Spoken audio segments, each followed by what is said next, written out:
have been with my mom all day because I'm in rehearsals. You know, like he spent the time and he just always showed up. Can I ask something to you? Mm-hmm. I just want to say something. Malik's not an ugly dude. He's a handsome guy. Yeah. I just want to put that out there. He's not an ugly dude. He's not an ugly dude. Make sure. Because she had me thinking he was. Yeah. No. Malik's not ugly. Malik's not ugly. He's not an ugly dude because I want people to understand that it's deeper than just the looks. That's what she's trying to say. It's just deeper than because he's not ugly. He's a handsome guy. So I just want to put that in. Because people are going to be in the comments like, oh, she found attraction from the ugly dude because he had to invest time with her. Yeah, that's not what it is. It's not that at all. There was attraction there. Yeah, it was a psychological attraction there. Yeah, her ex ain't have to work as hard though. He have to. I ain't gonna lie, he gonna get muted though. That caught me off guard. I'm sorry, that shit caught me off guard. You know what the thing is? And I'll say it from my perspective, right? I remember when I was in high school, and I purposely dated ugly women that I wasn't attracted to. The fuck? Yeah, let me tell you why. Because growing up, I was told that it was all about personality. So I was purposely dating women for personality, dating women that I was cool with for personality. But then I was getting my heart broke by ugly girls. I'm like, hell no, this ain't gonna happen to me. This will never happen to me again. So then I just started dating bad girls because there's no way that I'm about to be dating ugly girls and get my heart broken. And then I was getting my heart broken by bad girls too. But you know what? She bad though. She bad. So it was the heartbreak wasn't. Well, actually, it was worse because like, yeah, I lost a bad job. For real. But.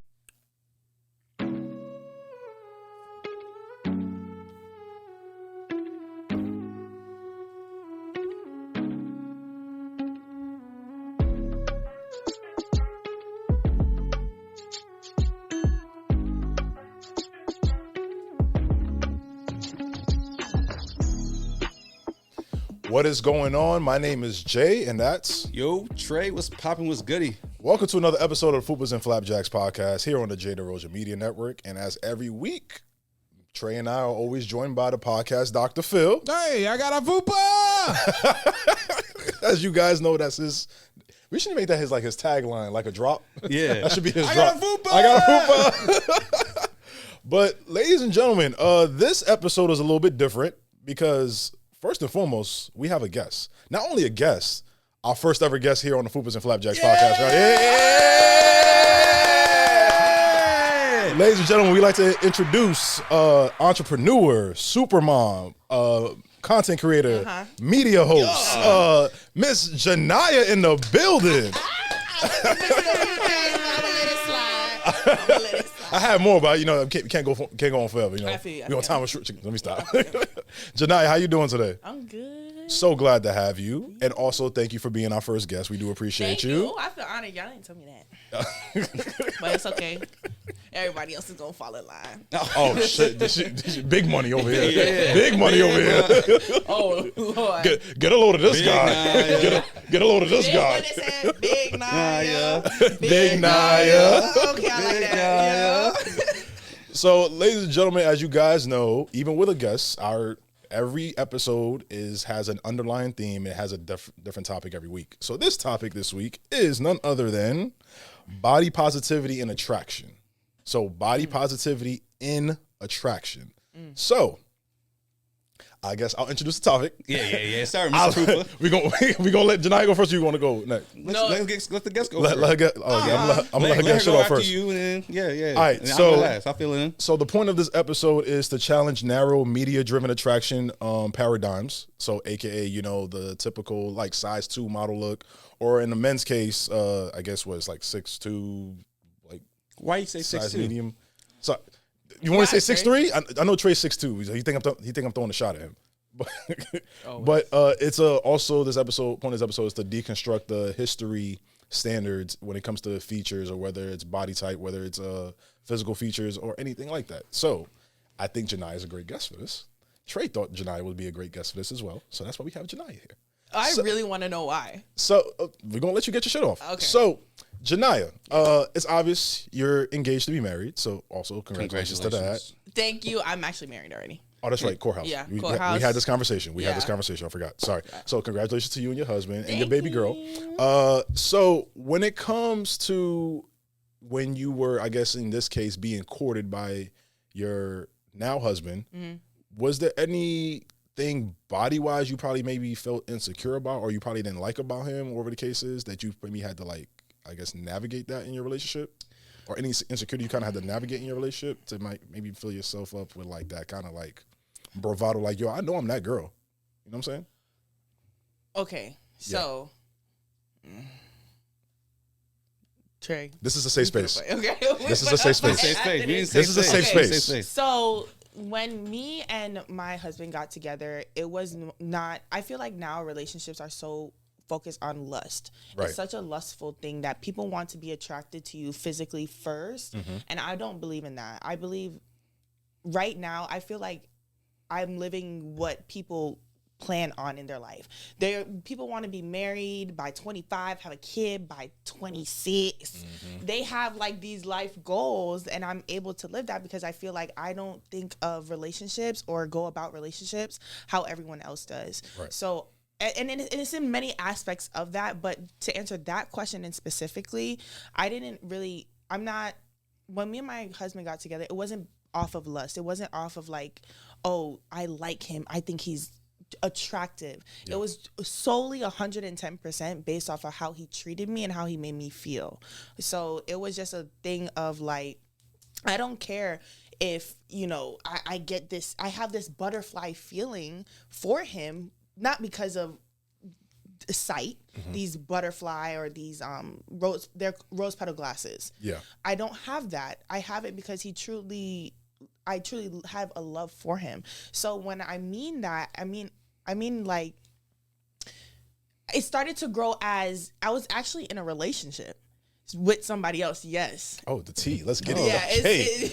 Yeah. We about to get this shit in today. Let's get it. Go ahead. I'm listening. In a relationship, and I would say that was more of a lustful relationship. It was more like I felt like I stayed in the relationship a lot longer because I was extremely attracted to him. Right. So now my husband was my best friend.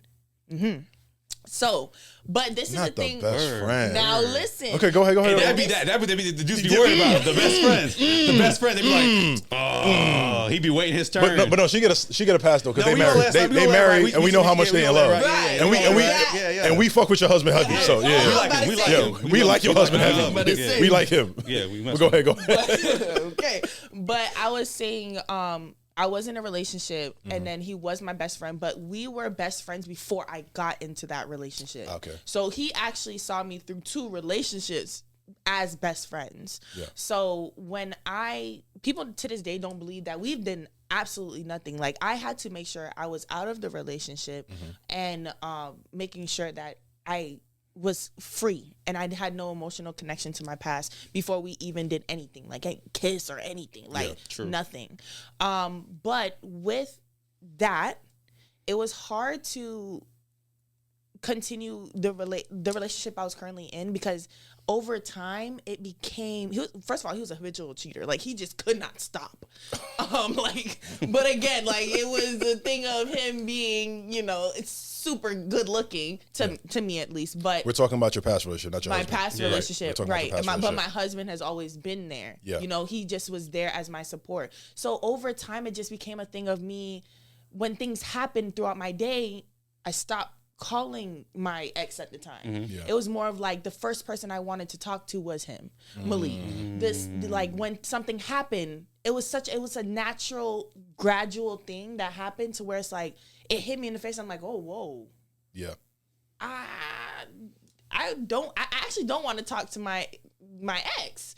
You know what I mean? So like it was just a gradual thing. It's like when something happens and you like somebody, they're the first person you think of. It's good, bad, like I just want to talk to you. Yeah. That's kind of where it started, and then that was there for a couple years, and then I did pageants and Malik was there through the whole thing, and I had a boyfriend at the time.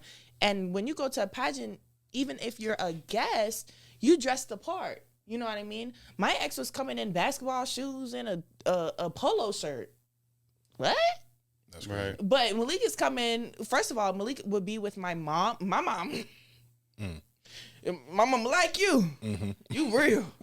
You can stay. I seen your mom in person. She definitely eyeing the scenery, trying to see who she really messed with. Yeah, 100%. My mom is very big. Like she it's very hard to get close to her. Yeah.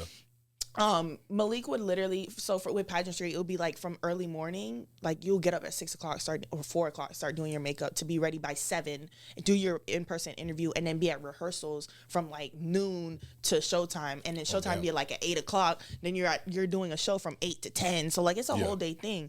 But in the morning, you're getting ready. So like my mom's frazzled. Like Malik will go in the morning and help my mom get me in the car, help me with my questions on the way to the pageant, to do my personal interview, wait to the personal interview, then come and help me take my stuff from the personal interview and move into the dressing room. And mind you, my ex at the time is asleep. Yeah.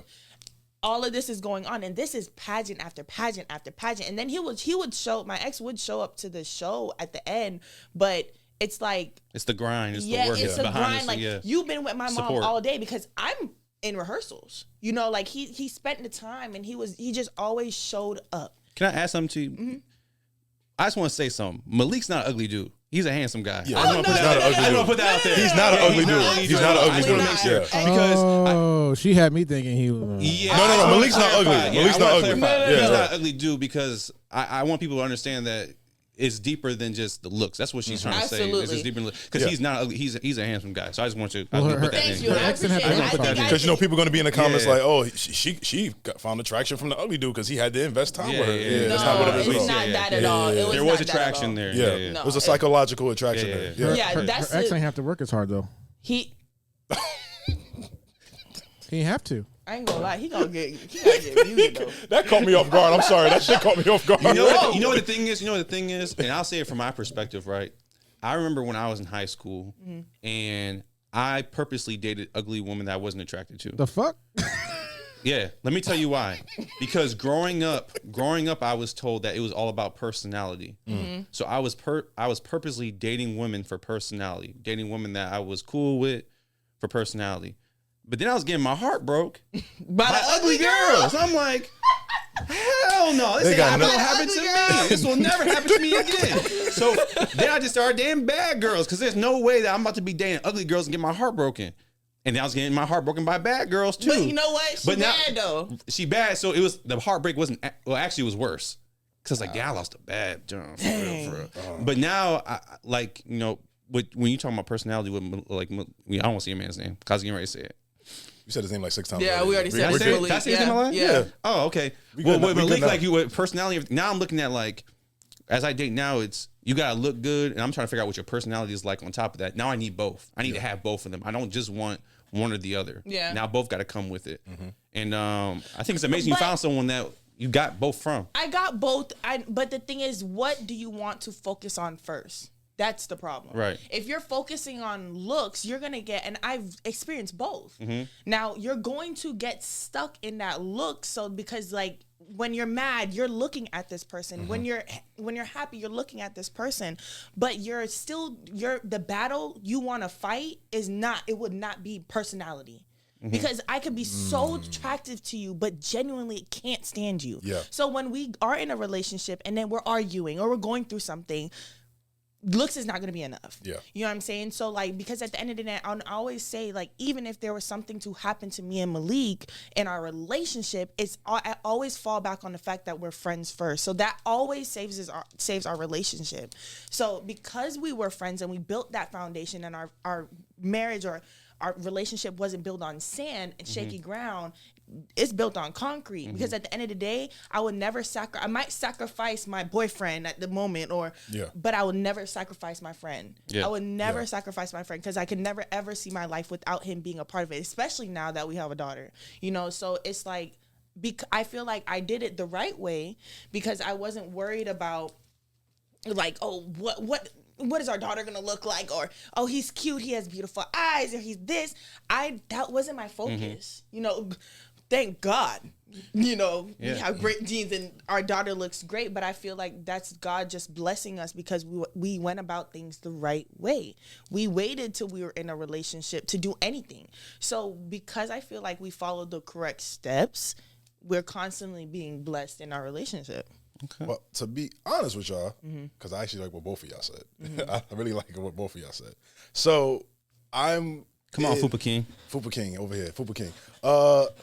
The thing that's I guess for me personally, the thing that's causing me to kind of like take my time to get to either one of you guys' points is the fact of I've been on dating apps for a while, and I got off of dating apps like literally this week.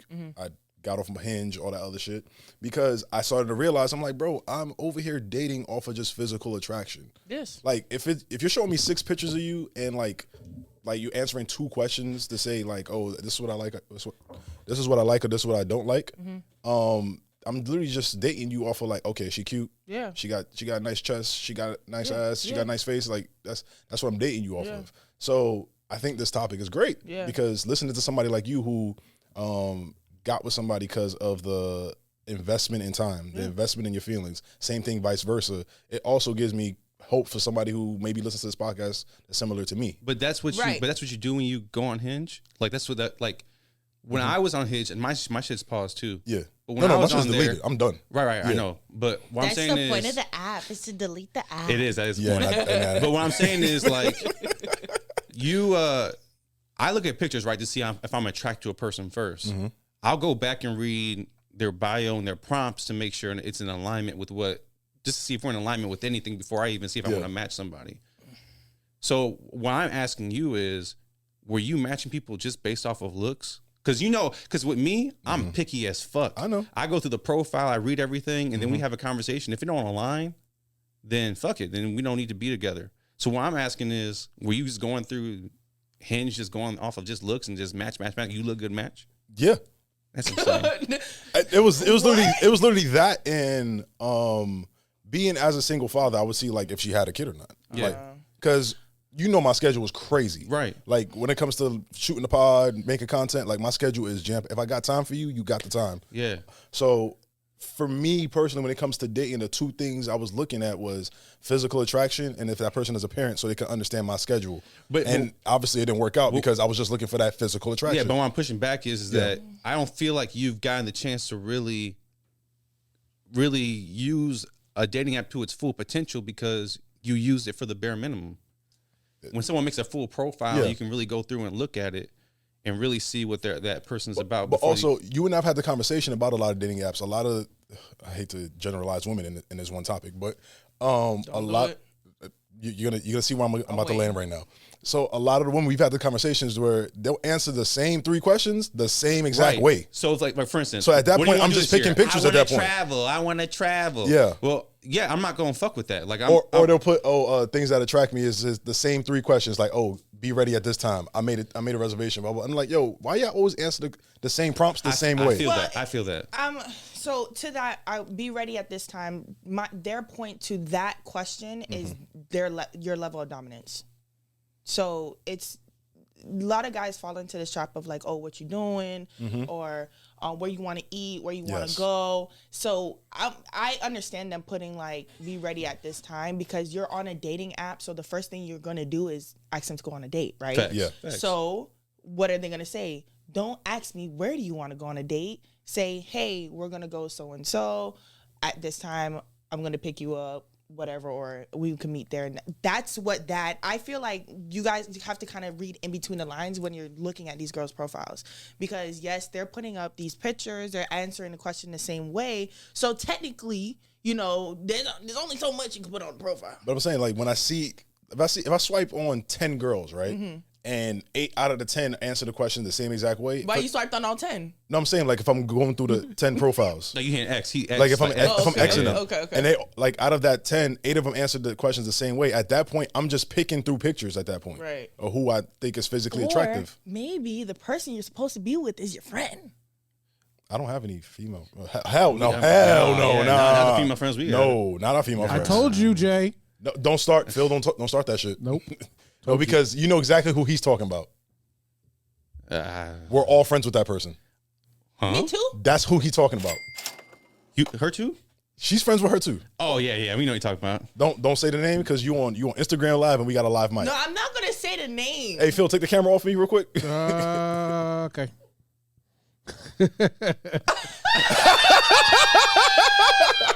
That's insane. But you know what? No, but that's who he's talking about. I know, but at the same time, what's crazy is Trey, don't piss me off today. y'all got the same mix. Do it. Jesus Christ. Piss him off. No, it's not. I'm good. Wow. So What a change. So as far as dating wise, Trey, right? say the name. Ain't y'all ain't doing that. It's crazy. No, time out. Why he say Trey say the name, but he put him on the camera when he said it? So you can read his lips. That's insane. I'm crying. I'm not gonna do it. So Trey, go ahead. I would bro. say that one of my, and this as far as body positivity and everything, and I don't think they think about men going through this, but I was really skinny growing up. And for some people, like, you know, especially when people are big and they hear someone start talking about how skinny they are, they don't think about like the insecurity that goes on when you have a lot of people in your family. Like, all my uncles are big and muscular and strong. All my cousins are big, muscular, and strong, and I'm the skinny, linky kid. And that put me in the gym to get big the way I was. And even at now, I'm kind of unhappy with how big I got, because now I'm trying to rush back and get in the gym and get abs back. And part of me in my dating experience is being insecure, talking to women with my body not being exactly how I want it. I don't really take off my shirt as much anymore, because I'm like, man, the abs ain't really abbing like they're supposed to. So I think that, and I'm asking you this because women kind of deal with this more than men as far as insecurity with bodies. How is that something that you deal with like your mental, trying to navigate the dating space with body positivity, especially, you know, you've had a child, your body changes when you have children and things that move differently. That was a really big thing for me, because I actually had really bad postpartum depression after I had my daughter. I actually almost died when I had my daughter, because they left a piece of placenta in me, and I started hemorrhaging 2 weeks later at home. Damn. So it was really a traumatic experience. But They did that shit on purpose. okay, black woman. They don't play. Hey, Okay. and I always say that because I'm super serious about dating black, marrying black, period. My black wife needs a black doctor. I'm not playing no games with no white folk. I know I don't like to. So that was my thing, and you know me, I'm pro black, right? So at the point where your water break, you don't think about that. I don't give a goddamn. Like, get this damn Who baby get out this of me. baby out? This baby got to come out, and the baby got to come out right now. She's ready to go. Yeah. And then also Malia came a month early. Oh, so okay. there was no way of knowing, like, planning that, you know. Right, so it was, at the time I really didn't care. But after I had her, I just felt like in my body, I did modeling, I did pageants for so long. Like, I had this specific physique that I no longer had, and my body was just not snapping back how I wanted it to. And you know, like, when you are a model and stuff like that, people will always have this picture in their mind of what you supposed to look like. Right. Even though I never in my life wanted to be that skinny again. I just didn't want to have the extra weight that I had. Now, so I did decide to have plastic surgery, and my husband completely supported me. He took care of me the entire time, you know, and I'm happy. He's happy. You know, because he's happy because I'm happy. You know what I mean? But that wasn't it's not for anybody else. That was 100% because I needed it. I'm happy you said that, because I didn't know, like, you know, in 2025, everyone's all about thick. And I think people are starting to get away from that. I think people are starting to get away from BBL culture and everything as well.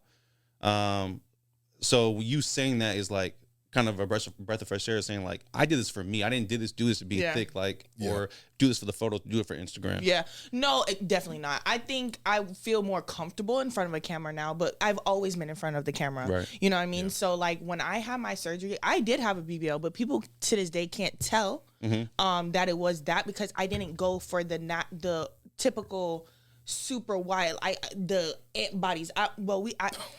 My mom and I call it hanger hips. Okay. Because it's like you're skinny here and then just go. It's a hanger. You know what I'm saying? So like, I didn't want the hanger hips. Like, I just had hip dips, and I wanted my waist to go back in, and that would naturally bring out your body. And that's what I like, you know. So I went to a doctor that had really natural results. And then also through time, your body will pick up what your shape will look like. When I first had surgery to now, I like my body a million times more than now.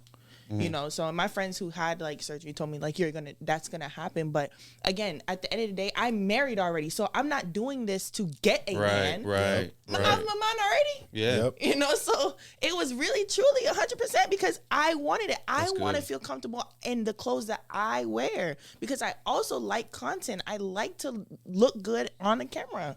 You know, so it was more an investment in myself rather than because at the end of the day I have to promote my business. I'm also an owner of a salon. Right. You know, I have to be in front of the camera and I can't be in front of the camera and not like myself. What's the salon name?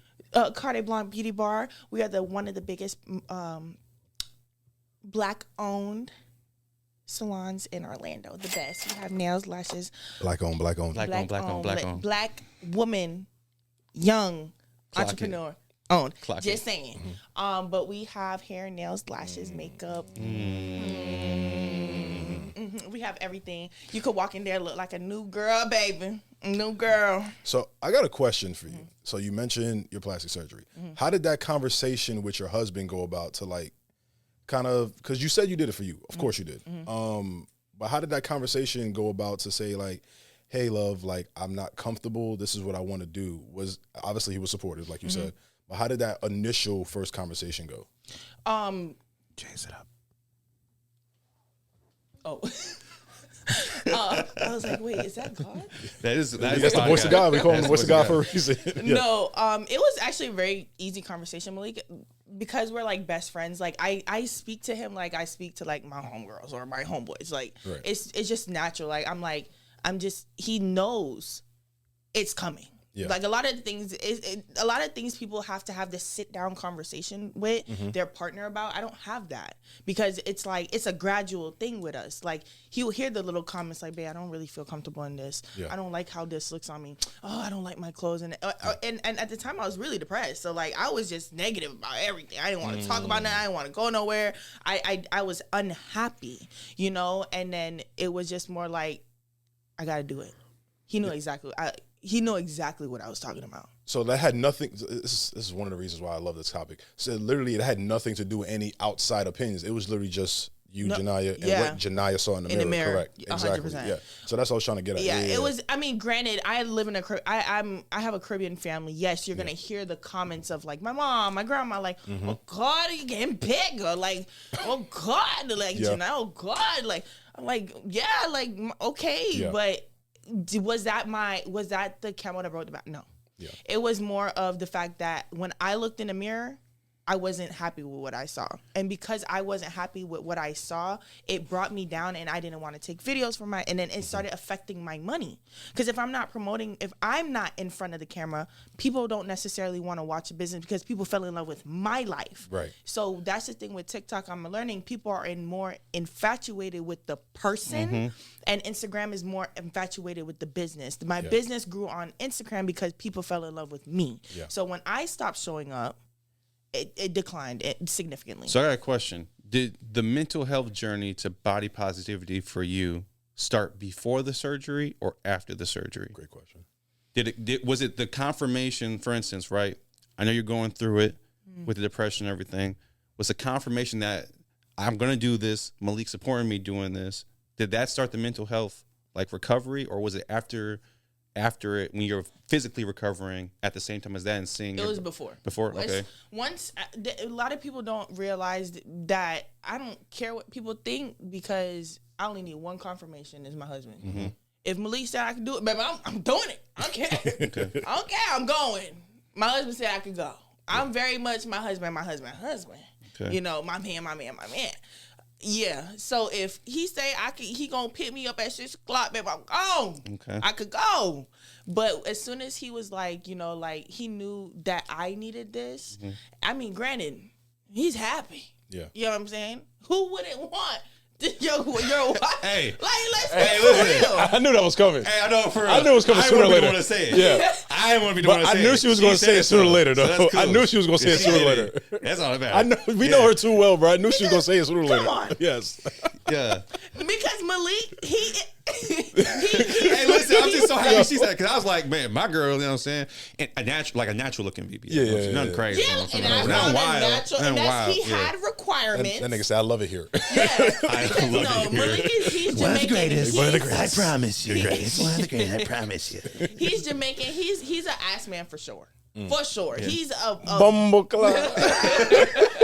he is, and no, any man wants, like, when your girl, like, when dresses up and feels good and looks good, and we have a different walk, a different talk, like we step in a room a little bit different. First of all, I'm already 6 foot.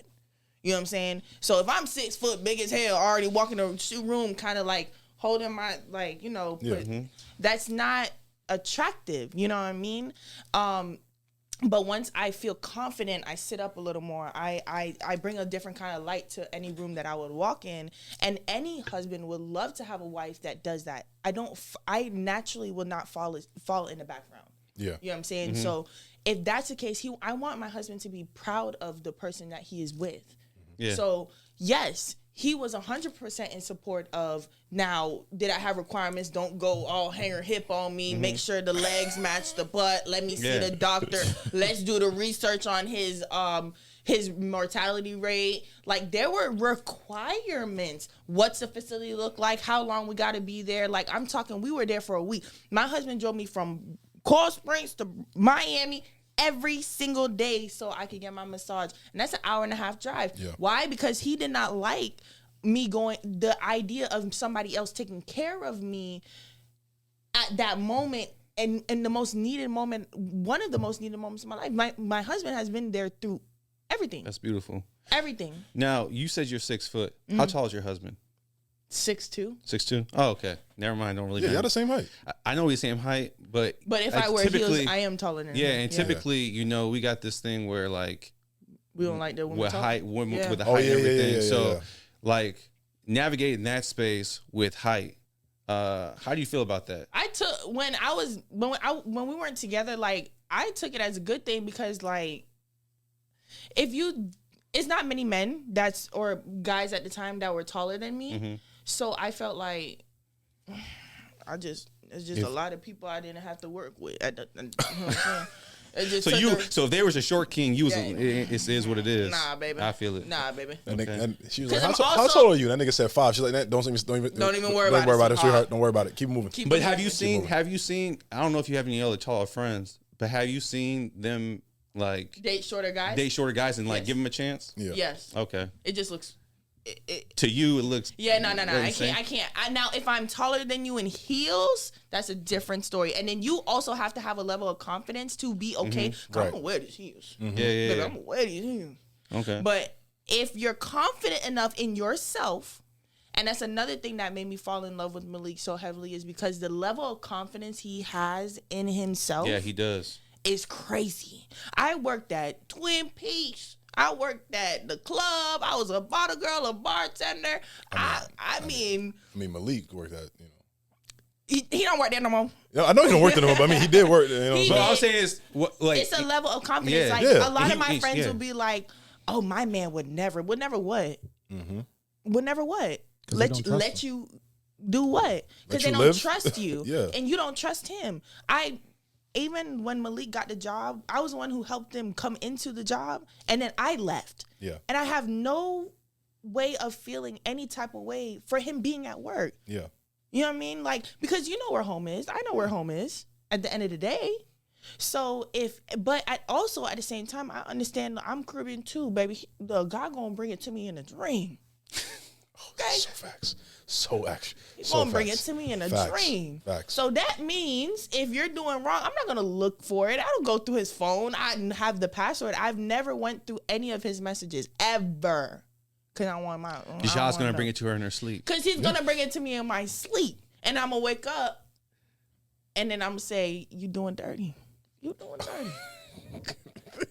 You see you." What y'all pointing at me for? Wait, fucking Spider-Man me in here and shit. No, but for real, I think that with the height thing, it's just all about confidence. It's the man. It's a lot of things that women have requirements is because they have some type of trauma or they've been having problems with this with somebody, a couple different people in their past. And it could be, honestly, it starts at high school. Facts. I think sometimes it even starts earlier than that. Yes. Because even like you and I are both, our families are from islands. Yeah. Trey is a FBA. So foundational Black American, sorry.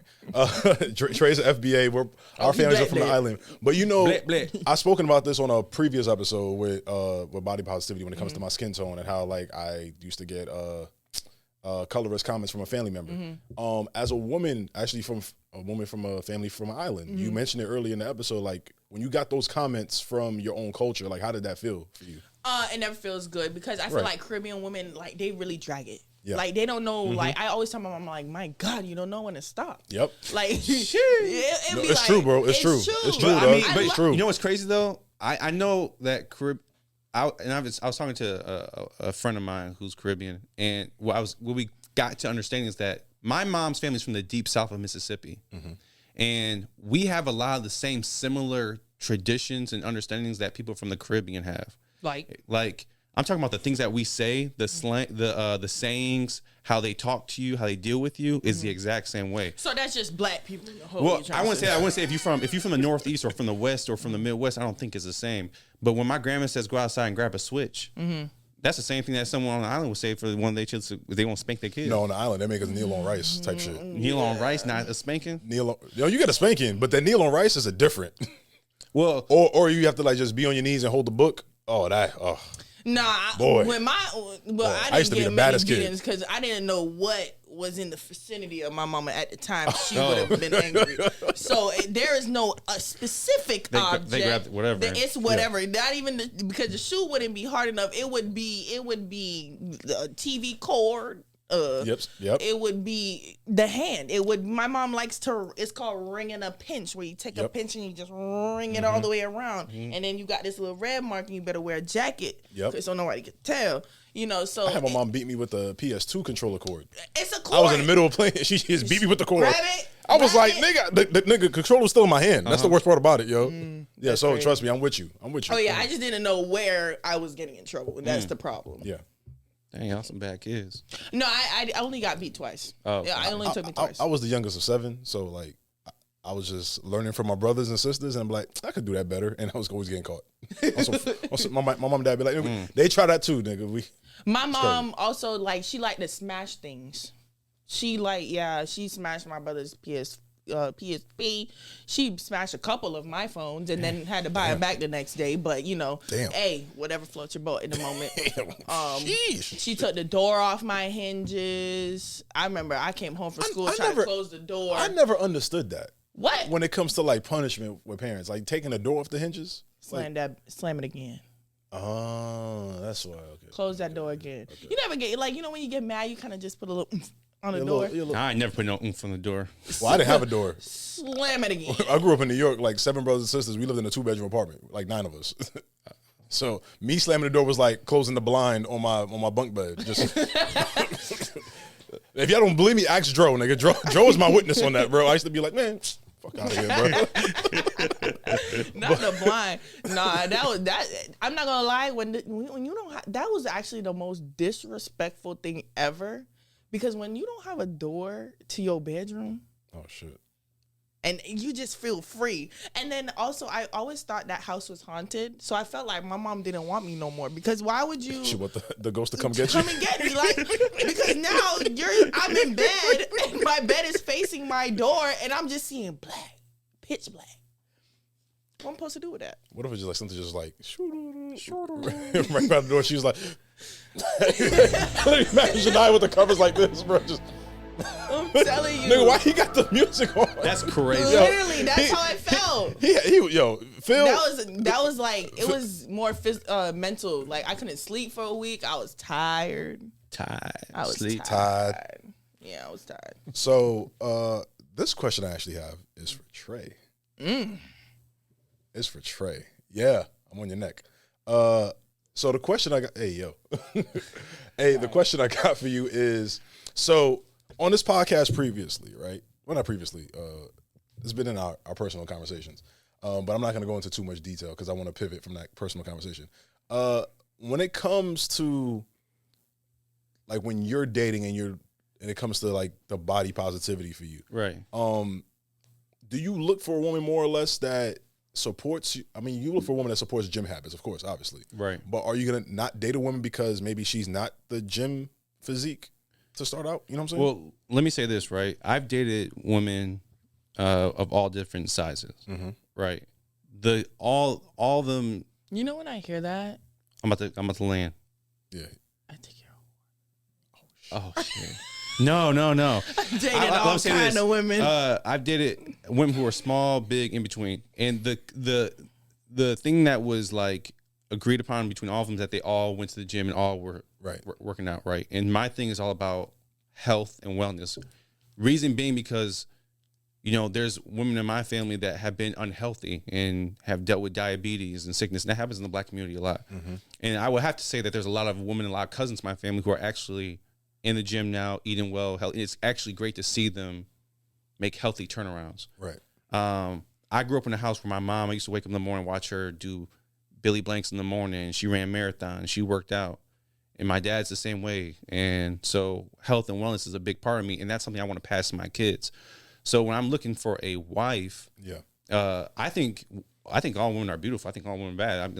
I mean, you probably won't, and I'll say this, you know, openly, you probably won't see me date a woman who's like BBW, but that's because of what I'm looking for in a wife and what I want to pass down to my kids. Yeah. Don't mean they're not bad, not attractive. Because I ain't seen some, I'm like, shit.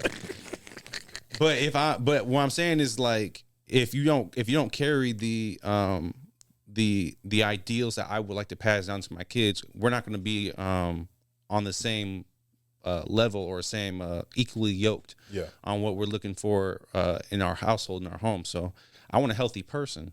Has that stopped me from being with women who've got some fat on them and got fupas? That ain't stopped shit. Got a little fupas on. Yeah, ain't stopped shit. You know what I'm saying? Got a little fupas on it. As a matter of fact, I ain't gonna get into that. But what I'm saying Jesus Christ. What I'm saying is that the size isn't really the thing. It's more of the mindset and how does that go with, is that equally yoked with my life? Right.